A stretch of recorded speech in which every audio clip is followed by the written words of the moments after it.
Ambassador Zethkalar stood on the bridge of his massive diplomatic ship, staring at the small blue planet in the distance. His crystalline body pulsed with different colors as he thought about the mission ahead. For over 3,000 years, he had delivered surrender demands to stubborn species across the galaxy. This was supposed to be simple. The Galactic Council's ship was enormous.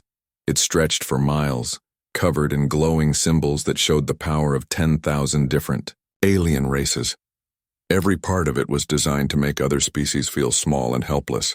The hull was made from materials that could survive the birth of stars.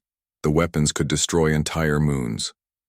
Everything about the ship screamed one message: surrender or die. Zethkalar picked up the surrender document one more time. He had written it himself, using the standard format that had worked on countless worlds before Earth. The terms were clear and harsh. Humans would give up all their weapons. They would stop all space travel. They would become farmers on their own planet, while the Council watched over them like children. It was the same deal every stubborn species eventually accepted. "Sir, we're ready to send the message," said his aide, a small creature with too many eyes. "Good. Send it to their planetary leaders. Give them exactly 24 of their hours to respond," Zethkalar said. The message shot toward Earth at faster-than-light speed. It contained the surrender terms, along with detailed scans showing the power of the Council's ship. Usually, primitive species took one look at the massive vessel and begged for mercy within minutes. Zethkalar waited and waited. 18 hours passed. No response from any government on Earth. No panicked messages from their military leaders. No desperate pleas for more time. Nothing.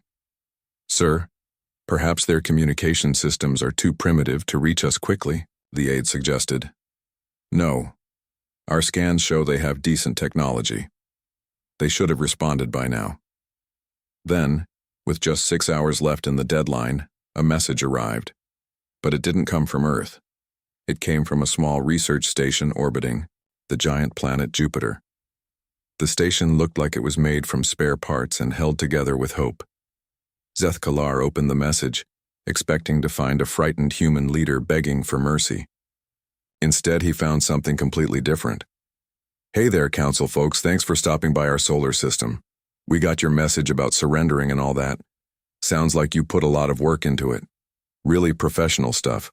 But we're going to have to pass on your offer. We're pretty busy with our own projects right now. Also, you might want to move your ship. You're parked in a construction zone and we can't be responsible for any damage to your paint job. Have a great day." The humans. Zethkalar read the message 3 times. Then he had his computer check it for hidden codes or secret meanings. There were none. The humans had just said no, like it was nothing. "Sir, should we prepare the weapons?" his aide asked nervously. "No, not yet. Run a full scan of their system first. I want to know what we're dealing with." The scans began immediately. Zethkalar expected to find massive battle fleets hiding behind planets. He looked for secret weapons built into their moon. He searched for signs of the kind of military buildup that every smart species created when facing the Council. He found nothing. Earth had some small ships flying around near their planet. They had a few space stations that looked like research labs. There were some mining operations on asteroids that seemed focused on gathering resources for building things, not weapons. Everything looked peaceful and normal. "This makes no sense," Zethkalar muttered. "Where are their defenses?"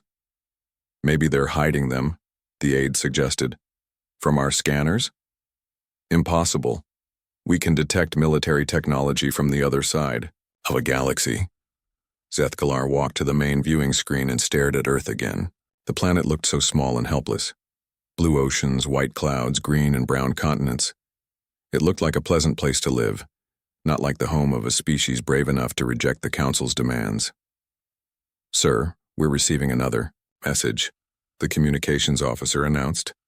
This one came from Earth itself, from what appeared to be a small office building in a human city. The message was even stranger than the first one.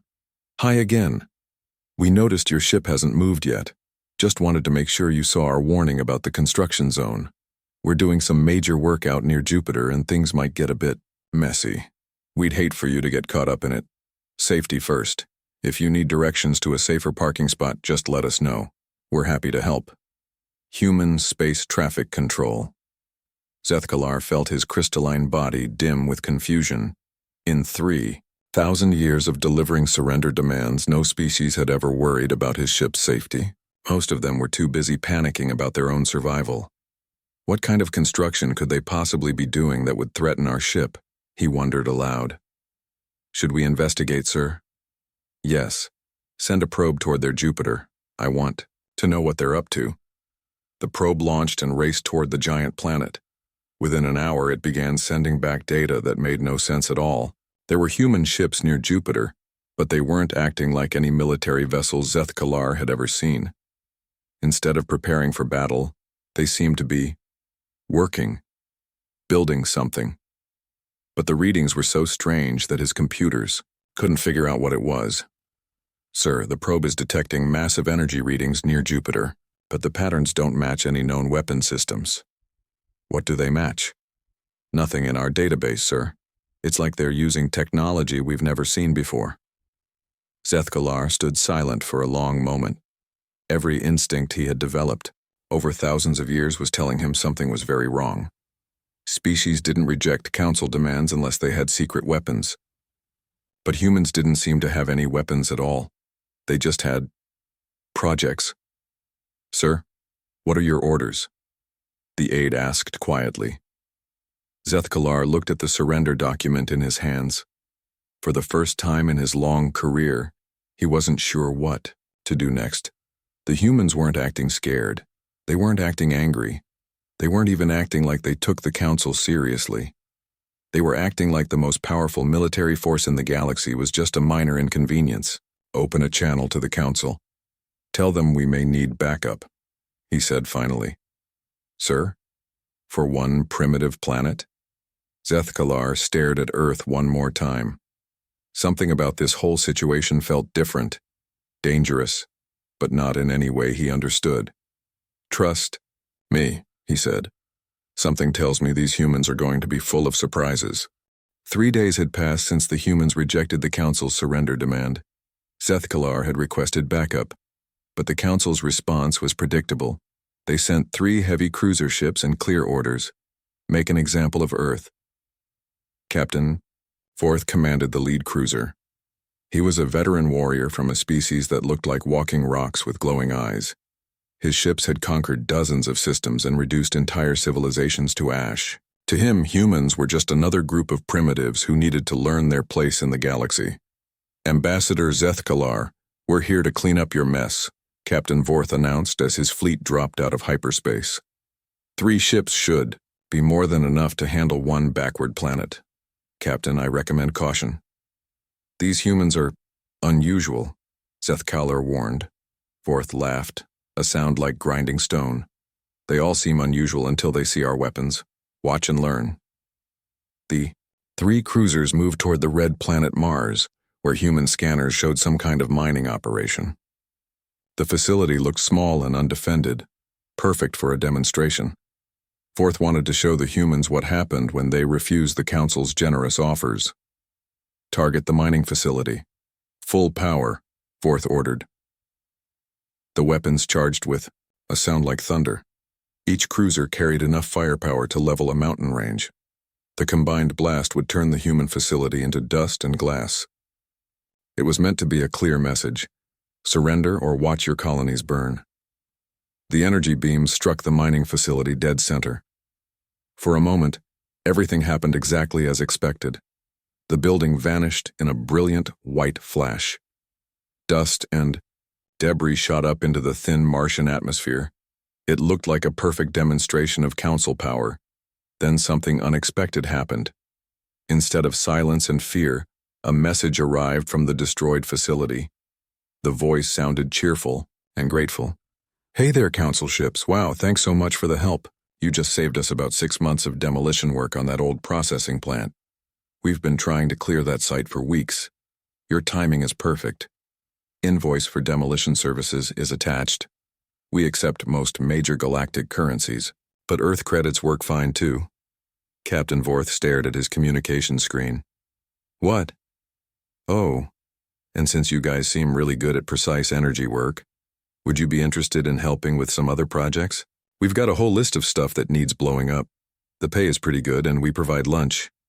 Seth Kalar watched from his ship as Vorth's rocky face turned several different colors. Captain, I tried to warn you. Silence, Vorth snapped. They're mocking us.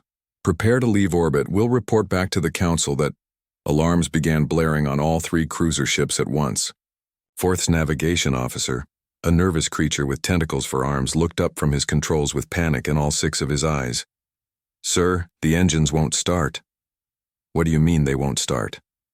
I mean they won't start, sir. Everything looks normal, but when I try to engage the drives, nothing happens. It's like something is holding us in place. Vorth tried his own controls. The engines hummed with power, but the ships didn't move. Not damaged, not broken, just stuck, like they were trapped in invisible chains. Another cheerful human voice came over the communications channel. This one sounded like a young woman eating something crunchy. Sorry about the parking restrictions, folks. Mars is currently a hard-hat construction zone during our terraforming project. Union regulations require all unauthorized vehicles to remain stationary during active operations. Don't worry, though. You're perfectly safe where you are. Terraforming? Vorth repeated. Mars is a dead rock. Not for much longer. We're running a bit behind schedule, but the environmental systems should be online in about, 2 or 3 centuries. Maybe 4, depending on how the atmospheric processors work out. You're welcome to wait it out if you want. We've got some great entertainment networks you can access while you're stuck there. Captain Vorth tried every system on his ship. Weapons, communications, life support, everything worked perfectly. Only the engines refused to function. His engineers ran diagnostics and found nothing wrong. The ships were simply being held in place by something their sensors couldn't detect. This is impossible, Vorth muttered. No species has technology that can disable our ships without us detecting it. Sir, maybe we should listen to their entertainment networks, one of his officers suggested nervously. Just to understand what we're dealing with? Vorth agreed, mainly because he was out of other options. The human entertainment signal was easy to access. It seemed to be some kind of educational program about engineering projects. What they saw made no sense at all. The program showed humans working on Mars, but not like any construction project the Council had ever seen. Workers in simple space suits were moving entire mountains by hand. Others were adjusting the planet's atmospheric composition using machines that looked like they were built in someone's garage. One group was actually redirecting the planet's magnetic field using what appeared to be a very large magnet and some copper wire. That's not possible, Vorth's science officer whispered. Moving a mountain requires massive equipment. Changing a planet's magnetic field should take thousands of years and technology we've never seen. Look at this next part, another officer said. The program switched to show humans working near Jupiter. They were doing something to the giant planet's moons, moving them around like a child arranging toys. One worker complained to another that the moons weren't in the right pattern for their gravity-focused project, so they just pushed them to new positions with what looked like small rocket packs. Sir, they're treating planetary engineering like home repair, the science officer said faintly. Another message arrived from the humans. This time it came with video of a human supervisor, wearing a hard hat and holding a clipboard. Behind him, workers were installing what appeared to be massive engines directly onto the surface of Mars. Hello again, Council friends. Just wanted to give you an update on our timeline. Good news is we're ahead of schedule on the magnetic field installation. Bad news is we're running a bit behind on the atmospheric work. Also, fair warning, we're about to test the new rotation adjustment system, so things might get a little bumpy. Nothing dangerous, just some minor earthquakes. Maybe magnitude 8 or 9 at most. The ground began shaking immediately. Through their viewports, the Council crews could see the surface of Mars actually shifting, like the entire planet was being fine-tuned by someone with very big tools. Captain Vorth sat in his command chair, trying to understand what he was seeing. These humans weren't just mining Mars. They were rebuilding it from scratch. And they were doing it with technology that treated the laws of physics like gentle suggestions. "Ambassador," he called to Zethkalar's ship, "how long have humans had this technology?" "According to our intelligence, they've had spaceflight for less than a century," Zethkalar replied. But clearly our intelligence was wrong. Another human voice came over the communications, this one belonging to someone who sounded very old and patient. "Council ships, this is Mars Traffic Control. We've got you registered as temporary parking until our work is done. If you need anything while you wait, just ask. We've got spare air, food, entertainment, whatever you need. No charge. Consider it professional courtesy from one spacefaring species to another." Captain Vorth looked at his crew. Every one of them was staring at the screens showing humans casually rearranging an entire planet's geology. "Sir," his communications officer asked quietly, "what should we tell the council?" Vorth thought about it for a long moment. How could he explain that they'd been defeated not by weapons, but by construction workers? How could he report that humans treated impossible engineering projects like weekend hobbies? "Tell them we need more ships," he said finally. "A lot more ships." Fleet Admiral Korvash had conquered 70 star systems in his long military career. He had faced desperate last stands, hidden superweapons, and the fury of entire civilizations fighting for survival. None of that had prepared him for the humans. 200 ships, he muttered, reviewing his fleet roster. The largest battle group in Council history, sent to deal with one backward planet. The Council had been furious when Captain Vorth reported that his ships were being held hostage by construction workers. They'd demanded immediate action. Korvash's orders were simple: eliminate all human space presence and prepare Earth for invasion. No more warnings, no more demonstrations, just overwhelming force. "Sir, we're ready to jump to the human system," his tactical officer reported. "Execute jump, all ships, weapons ready upon arrival." 200 warships tore through hyperspace toward Earth. Each ship was a masterpiece of military engineering, carrying enough firepower to sterilize a continent. The combined fleet could reduce entire planets to cosmic dust. Surely no species, no matter how clever, could stand against such power. They dropped out of hyperspace at the edge of Earth's solar system, weapons charging, shields at maximum. Korvash expected to see human ships fleeing in terror, or perhaps a desperate last stand around their home planet. Instead, he saw something that made no sense at all. The solar system had been rearranged. Where there used to be empty space and scattered asteroids, now there were organized patterns of energy and matter. Jupiter's moons were no longer in random orbits. They'd been moved into a perfect geometric pattern that pulsed with power. Saturn's famous rings had been converted into what appeared to be the largest particle accelerator in known space, stretching millions of miles in perfect circles. "What have they done?" Korvash whispered. His science officer, a brilliant creature with a brain the size of a small moon, ran scans of the system. The readings made him question everything he knew about physics. "Sir, they've turned their entire solar system into some kind of machine. I can't even begin to understand what it does." Everywhere they looked, there were humans working, not frantically preparing for war, but calmly going about their business with the efficiency of people, following a construction schedule. Workers in simple spacesuits were installing massive equipment on asteroids. Others were adjusting the orbits of entire planets using machines that looked like they'd been built in someone's backyard. "Sir, incoming transmission from Earth," the communications officer announced. A middle-aged human woman appeared on the screen. She was wearing a simple uniform with a name tag that read, Sarah, Project Manager. Behind her, other humans were working on what appeared to be a machine, the size of a small moon. "Hello there, Council Fleet. Welcome to the Sol Construction Consortium. I'm Sarah, and I'll be your customer service representative today. First off, congratulations on assembling such an impressive fleet. Must have taken a lot of planning and coordination." Admiral Korvash tried to speak, but Sarah continued cheerfully. "Now we've got you all registered for our premium parking service. Don't worry about finding spaces. We've got designated areas for everyone. Please remain in your current positions while we finish up some light stellar engineering. Estimated completion time is, well, whenever we feel like it, really." You will surrender immediately, Corvash finally managed to shout. We have 200 warships. Oh, we saw those. Very nice designs. Classic stuff. Really brings back memories of the old days. Speaking of which, thanks for bringing so much concentrated energy to our system. We were running a bit low on power for the next phase of construction. Before Corvash could ask what she meant, every ship in his fleet suddenly found itself surrounded by a sphere of what appeared to be crystallized space. Not a force field or energy shield, but actual manipulated reality, wrapped around each vessel like a soap bubble. What is this? He demanded.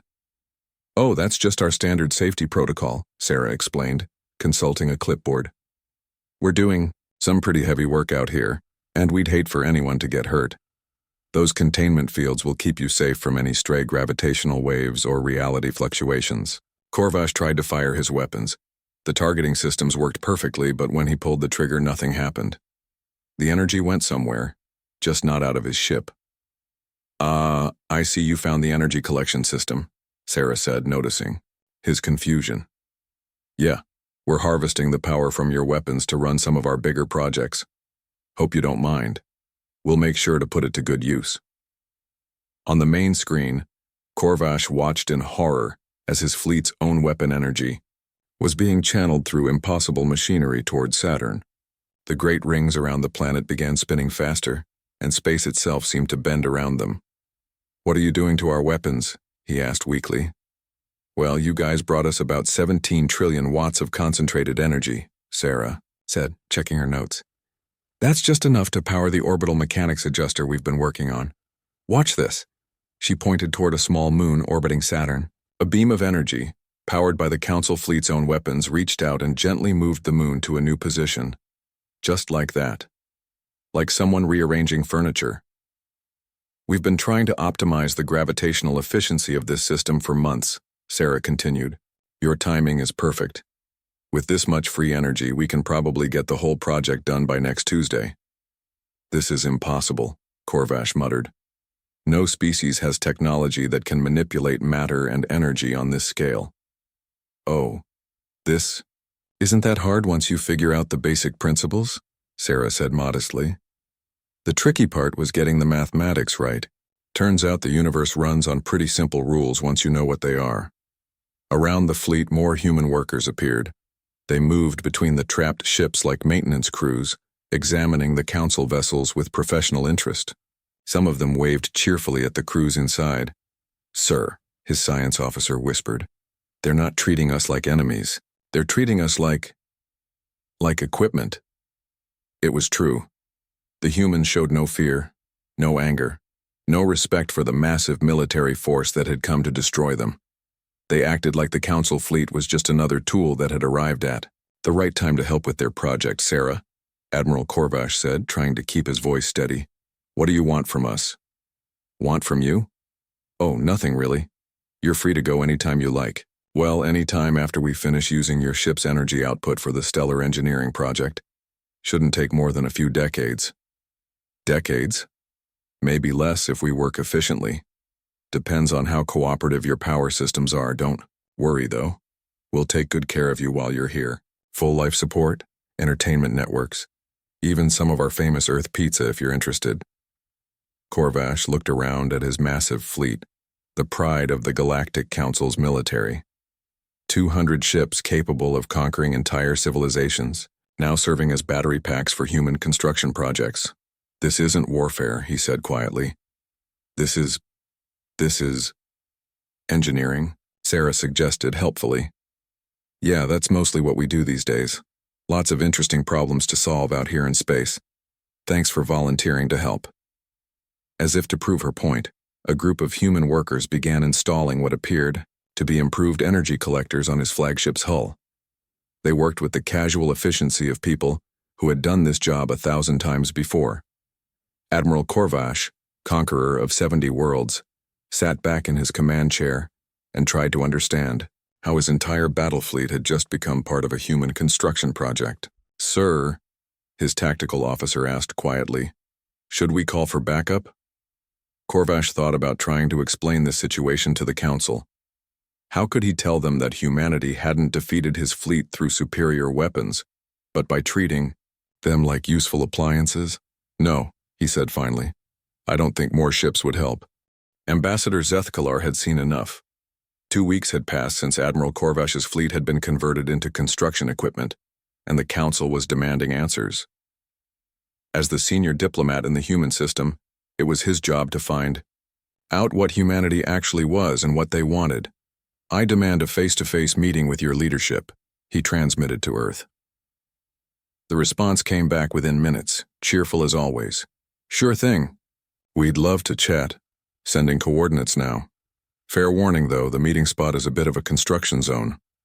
Wear something comfortable. Zethkalar expected to be directed to Earth, to some impressive capital city or military command center. Instead, the coordinates led him to what his sensors insisted was empty space near the ice planet Neptune. His shuttle approached the coordinates carefully. At first he saw nothing but the usual darkness of deep space. Then his pilot, a skilled navigator with excellent eyes, pointed at something impossible. Sir, there's something there. My instruments say it's empty space, but I can see structure. Zethkalar adjusted his sensors to their highest sensitivity. Slowly, an image began to form that made his crystalline body dim with shock. The space wasn't empty. It was full of the largest artificial structure he had ever seen. It was a sphere, but not like any space station or habitat he knew. This sphere was the size of a small planet, and it appeared to be built around something that bent light and space in ways that hurt to look at directly. Energy flowed around and through the structure in patterns that seemed to follow mathematical rules his science couldn't explain. Is that? His pilot began.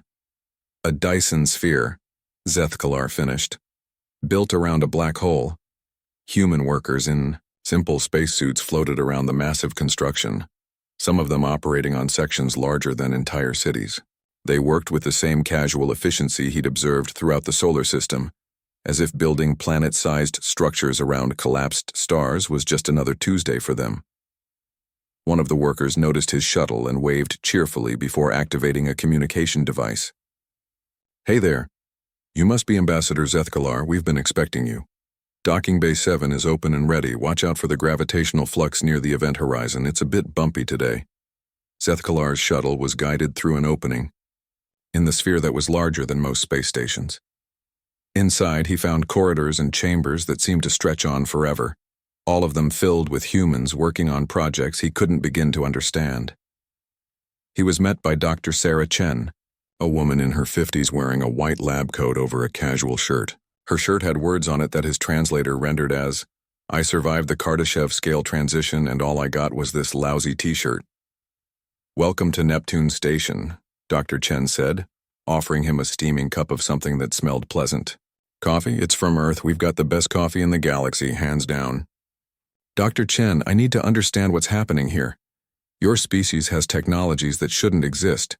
You're treating the Galactic Council like a minor inconvenience. What do you want?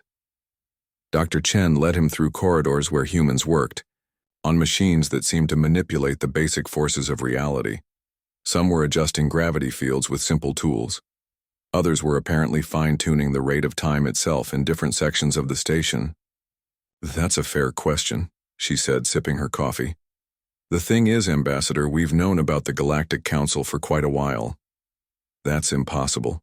We would have detected any observation. Oh, we weren't spying or anything like that. We just figured out you existed. See, when you really understand physics, you can calculate a lot of things. Like how many civilizations should exist in a galaxy this size, what their technology levels would be, how they'd organize themselves.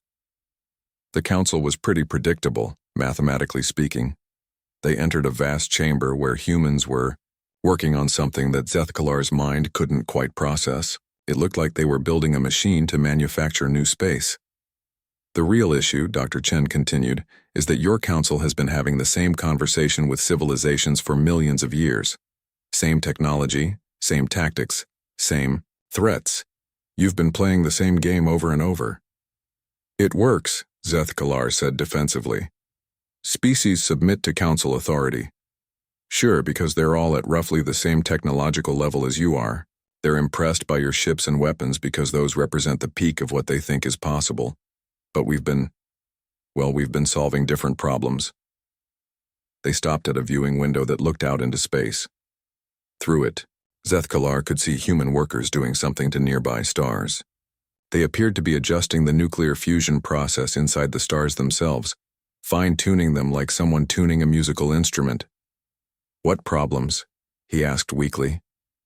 "The big ones," Dr. Chen said simply. "Entropy, the heat death of the universe. The fact that matter and energy are finite. The way causality works. Basic stuff like that. Those aren't problems to be solved. They're fundamental laws of physics." "Are they?" Dr. Chen smiled and pointed out the window. "See that star over there? The red one? It was dying when we found it. Now it's going to burn steadily for another 1 billion years. We fixed it last month, during our lunch break." Zethkalar watched human workers floating near the star, making adjustments to something inside it using tools that looked like they'd been built in a garage. The star's color shifted from dying red to healthy yellow as he watched. "You're rewriting the laws of physics," he said. "Not rewriting, just debugging. The universe is a pretty amazing system, but it's got some inefficiencies. We're just cleaning up the code a bit." They walked deeper into the station, past laboratories where humans were apparently growing new types of matter, workshops where they built machines that folded space like paper, and break rooms where they sat around discussing improvements to the fundamental constants of reality. "The Council demands that Earth surrender," Zethkalar said, though the words felt hollow now. "I know. And we appreciate the offer, really. It's very thoughtful of you to worry about our independence and all. But here's the thing." Dr. Chen stopped walking and turned to face him directly. "We're not trying to conquer anyone. We're not interested in ruling the galaxy or imposing our will on other species. We just want to be left alone to work on our projects." "What kind of projects?" "Well, right now we're working on fixing entropy. After that, we're thinking about expanding the universe a bit, maybe adding some extra dimensions, see how that works out. Long term, we're hoping to prevent the heat death scenario entirely. Keep the lights on permanently." Zethkalar looked around at the humans working calmly on impossible projects. They treated the fundamental structure of reality like a home improvement project. "Your species has transcended everything we understand about physics and technology," he said slowly. "You could destroy the Council without effort." "We could," Dr. Chen agreed. "But why would we want to? You guys aren't bothering anyone."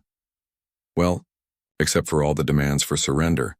But that's more of a communication problem than anything serious." "Then what do you propose?" Dr. Chen smiled and handed him a document that appeared to be printed on regular paper, despite being inside a station that manipulated black holes for power. "A counter-proposal," she said. "Earth's terms for galactic peace." Zethkalar looked at the document. It was surprisingly short and written in simple language that his translator had no trouble with. "You want to be left alone to continue your experiments," he read. "In exchange, you'll provide technological assistance to solve major galactic problems. No cost, no strings attached. Think of us as the universe's IT department," Dr. Chen said with a grin that was somehow both friendly and terrifying. "We'll keep the lights on and make sure the physics keeps working properly. In return, you don't bother us while we're renovating." Through the window, Zethkalar could see human workers beginning what appeared to be an adjustment to the rotation of the entire galaxy. They approached the task with the same casual confidence they'd shown while fixing dying stars. "I'll take this proposal to the Council," he said finally. "Great. Take your time thinking it over. We're not going anywhere. Well, except maybe to other galaxies if this project works out. But that's still in the planning stages." As his shuttle left Neptune Station, Zethkalar tried to figure out how to explain to the Council that humanity had offered to maintain the universe in exchange for being left alone to improve it. It seemed like a reasonable deal, all things considered. The Great Chamber of the Galactic Council had never seen such chaos. Representatives from 10,000 worlds filled the massive space with the sounds of panic, confusion, and desperate debate. Some called for immediate retreat from human space. Others demanded a full military response with every ship in the galaxy. A few suggested simply pretending Earth didn't exist and hoping the humans would ignore them in return. High Counselor Vrexthul, an ancient being who had guided the council for over 2,000 years, tried to restore order. His voice, amplified by technology that could be heard across star systems, boomed through the chamber.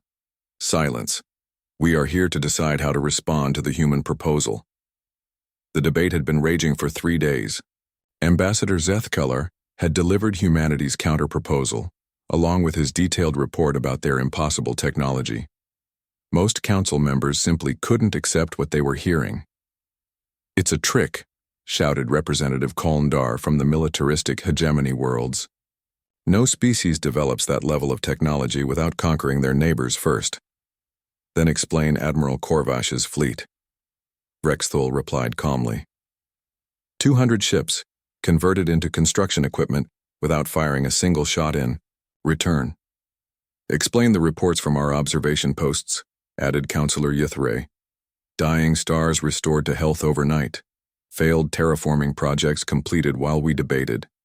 Ancient technological problems solved by human consultants who appear from nowhere, fix everything and disappear." The chamber erupted in arguments again. Then something impossible happened.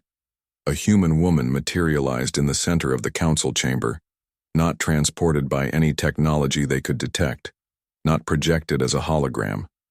She simply stepped through what appeared to be folded space, as casually as walking through a door. Security systems that should have detected any intrusion remained silent. Weapons that should have targeted any threat stayed dormant. "Hello, everyone," the woman said cheerfully. "I'm Ambassador Torres. Sorry I'm late. Traffic was murder coming through the Andromeda wormhole." The chamber fell completely silent. 10,000 representatives from across the galaxy stared at the small human woman standing calmly in their most secure meeting place. "How did you get in here?" High Counselor Vrexthul demanded. "Walked through the wall," Torres replied, as if this was the most natural thing in the galaxy. Neat trick with the space folding, by the way. Very efficient design. We might borrow some ideas for our own projects. This chamber is protected by technology that has never been breached. Well, never been breached by anyone using normal physics, Torres corrected. We've been using abnormal physics for a while now. Much more flexible. She looked around the vast chamber with genuine interest. "Wow, this place is huge. Must be a nightmare to heat in the winter. Good thing you've got that stellar fusion tap running under the foundation." "Smart engineering." Representative Kolndar stood up, his weapon systems charging. "You will surrender immediately or face the combined might of—" He stopped mid-sentence as his weapons simply stopped working. Not damaged, not disabled, just gently convinced to do something else instead. "Oh, sorry about that," Torres said. "Your guns were interfering with my presentation equipment. They should work fine once I'm done here. Now let's talk business." She waved her hand, and holographic displays appeared throughout the chamber, showing real-time images from across the galaxy. Council members watched in amazement as the displays showed human teams working on projects throughout their territories. "As you can see, we've been busy," Torres continued, "stabilizing that collapsing star system in the outer rim, fixing the ecological disaster on Kepler 442, upgrading the atmospheric processors on about 600 colony worlds. Oh, and we took care of that black hole that was threatening the trade routes near Centauri. No charge for any of it, by the way." "Why?" Vrexthul asked simply. "Because we could. Because they needed help. Because fixing things is what we do." Torres smiled. "Look, we know this is all pretty overwhelming. A few months ago you thought you were the most advanced civilization in the galaxy. Now you've found out there's a species that treats universal constants like household appliances that need occasional maintenance. The displays changed to show human workers doing exactly that. Some were adjusting the gravitational constant in a nearby star system to make the planets more habitable. Others were fine-tuning the speed of light in a region where faster communication would help isolated colonies. The thing is, Torres continued, we're not interested in ruling anyone. Politics is boring, conquest is boring, bureaucracy is really boring. You know what's not boring? Figuring out how to prevent the heat death of the universe. Building better, physics, Finding out what's in the space between galaxies. What do you want from us? Vrexthul asked. Nothing, really. Just don't bother us while we work. In return, we'll keep fixing the big problems that come up. Think of it as a maintenance contract for the galaxy. Representative Yithre, the Council's most respected scientist, spoke up nervously. What you're describing? Maintaining entire galactic systems. It should be impossible. Lots of things are impossible until someone does them, Torres replied. Your ancestors probably thought space travel was impossible. Flying was impossible. Fire was probably pretty confusing when they first figured it out. The displays changed again, now showing the scope of human projects throughout the galaxy. Dying civilizations were receiving anonymous gifts of advanced technology. Failed colonies were finding their environmental problems mysteriously solved. Ancient ruins were being quietly restored by workers who appeared from nowhere and vanished, just as quickly. You've been doing this for how long? Vrexthul asked. Oh, a few decades now. Started small, just fixing things in our own solar system. But you know how it is with home improvement projects. You fix one thing and you notice 3 more things that need work. Pretty soon you're renovating the whole neighborhood. The chamber buzzed with quiet conversations as council members tried to process what they were hearing. Some were calculating the economic value of the human assistance.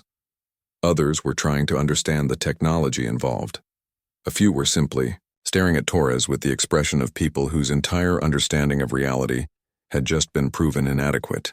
There will be a vote, Vrexthul announced finally. All in favor of accepting the human proposal? The vote was unanimous. Even Representative Kolndar, still confused about why his weapons had stopped working, raised his hand in agreement. Excellent. Torres clapped her hands together. I'll let the folks back home know it's official. Oh, and don't worry about the paperwork. We've already filed all the necessary forms with your bureaucracy. Backdated them too, just to keep everything legal. When it did you? Vrexthul began. About 6 months ago. We're pretty good at predicting how these things will turn out. Comes with understanding probability on a quantum level. As Torres prepared to leave, walking toward what appeared to be empty space but was probably some kind of dimensional doorway, Vrexthul called out to her, Ambassador Torres, one final question. What happens if we change our minds? What if the Council decides it wants to revoke this agreement? Torres paused and turned back with a smile that was both patient and slightly terrifying. High Counselor, we just prevented your son from going supernova next Tuesday. We fixed the dark matter cascade that would have destroyed this entire sector next year. We're currently holding together the fabric of space-time in about 40 different locations where it was getting a bit frayed around the edges. She gestured casually at the displays, which now showed a real-time map of ongoing human maintenance projects throughout the galaxy. Changing your minds isn't really an option anymore, but don't worry about it. We're very good at our jobs.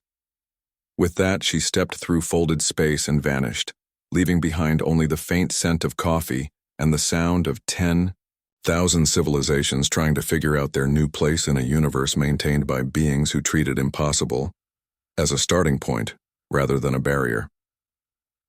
High Counselor Vrexthul looked around the chamber at his fellow council members. Many of them were already receiving updates from their homeworlds about miraculous improvements to infrastructure, mysterious gifts of technology, and problems solved by friendly human consultants. I suppose, he said quietly, we should send them a thank you note. Somewhere near Neptune, Dr. Sarah Chen was back at her workstation, sipping coffee while casually adjusting the fundamental constants that held the local galactic cluster together. Her assistant walked over with a concerned expression. Sarah, the council meeting went well, but I'm worried they might cause trouble later. Some of those species are pretty stubborn. Nah, Sarah said, not looking up from her work on the cosmic structure itself. They're good people. They'll adapt. Besides, we've got bigger things to worry about. Like what? Sarah gestured to a display, showing the universe itself. The vast web of matter and energy that connected all galaxies like a cosmic nervous system. Warning indicators were flashing in several locations. The universe's warranty is about to expire. Time for some major preventive maintenance. I'm thinking we start with expanding the available dimensions. Maybe add some backup systems for causality. Oh,